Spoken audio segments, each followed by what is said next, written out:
ಮಲೆನಾಡಿನ ಚಿಕ್ಕ ಪಟ್ಟಣವಾದ ಶೃಂಗಾರಪುರ. ಮಳೆ ಬಂದರೆ ಮಣ್ಣಿನ ಸುಗಂಧವೇ ಪ್ರೀತಿಯಂತಿರುವ ಊರು. ಅಲ್ಲಿ ವಾಸವಾಗಿದ್ದಳು ಅನು, ಸರಳ ಮನಸ್ಸಿನ ದೊಡ್ಡ ಕನಸುಗಳ ಹುಡುಗಿ. ಅವಳ ಕಣ್ಣಲ್ಲಿ ಯಾವಾಗಲೂ ಏನೋ ಹುಡುಕುತ್ತಿರುವಂತೆ ಮಿಂಚು ಇರುತ್ತಿತ್ತು. ಜೀವನದಲ್ಲಿ ಏನಾದರೂ ಸಾಧಿಸಬೇಕು, ತನ್ನದೇ ಆದ ಗುರುತು ಮಾಡಬೇಕು ಎಂಬ ಆಸೆ ಅವಳ ಹೃದಯದಲ್ಲಿ ನಿಶ್ಶಬ್ದವಾಗಿ ಬೆಳೆದಿತ್ತು. ಅದೇ ಊರಿನಲ್ಲಿ ಕಾಲೇಜಿಗೆ ಹೊಸದಾಗಿ ಬಂದವನಾಗಿದ್ದ ಆದಿತ್ಯ. ನಗರ ಜೀವನದ ಗೊಂದಲದಿಂದ ತಪ್ಪಿಸಿಕೊಂಡು ಸ್ವಲ್ಪ ಶಾಂತಿಗಾಗಿ ಈ ಪಟ್ಟಣಕ್ಕೆ ಬಂದವನು.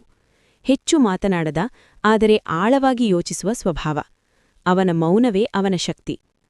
ಮೊದಲ ಭೇಟಿಯು ಕಾಲೇಜಿನ ಗ್ರಂಥಾಲಯದಲ್ಲಿ. ಅನು ಪುಸ್ತಕ ಹುಡುಕುತ್ತಾ ಇದ್ದಾಗ ಮೇಲಿನ ಶೆಲ್ಫ್ನಿಂದ ಒಂದು ಪುಸ್ತಕ ಬಿದ್ದಿತು. ಅದನ್ನು ಹಿಡಿದ ಕೈ ಆದಿತ್ಯನದು. ಕಣ್ಣುಗಳು ಕಣ್ಣುಗಳನ್ನು ಭೇಟಿಯಾದ ಕ್ಷಣ ಏನೋ ಒಂದು ಅಜ್ಞಾತ ಸ್ಪಂದನೆ.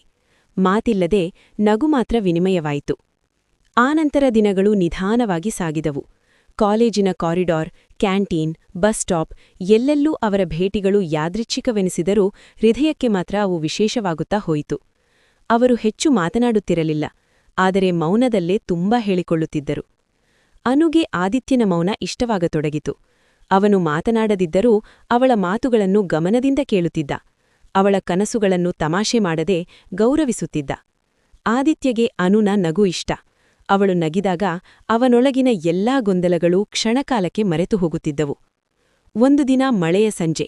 ಕಾಲೇಜು ಮುಗಿದು ಇಬ್ಬರೂ ಬಸ್ಗಾಗಿ ಕಾಯುತ್ತಿದ್ದರು. ಮಳೆ ಜೋರಾಗಿ ಸುರಿಯುತ್ತಿತ್ತು. ಅನು ಕೈಯಲ್ಲಿ ಪುಸ್ತಕಗಳನ್ನು ಹಿಡಿದು ನಿಂತಿದ್ದಳು.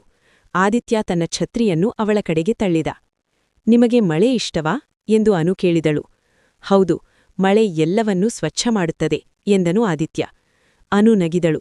ಹಾಗಾದ್ರೆ ನಮ್ಮ ಮನಸ್ಸನ್ನೂ ಸ್ವಚ್ಛ ಮಾಡಬಹುದಾ? ಆದಿತ್ಯ ಮೊದಲ ಬಾರಿಗೆ ಹೃದಯದಿಂದ ನಗಿದ.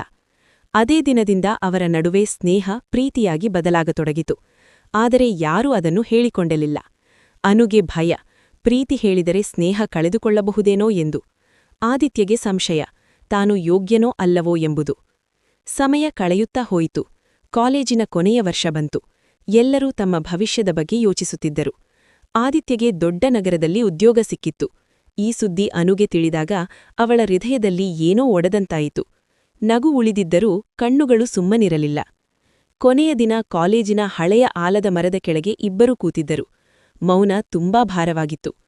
ನಾಳೆ ನಾನು ಹೊರಡ್ತೀನಿ ಎಂದನು ಆದಿತ್ಯ.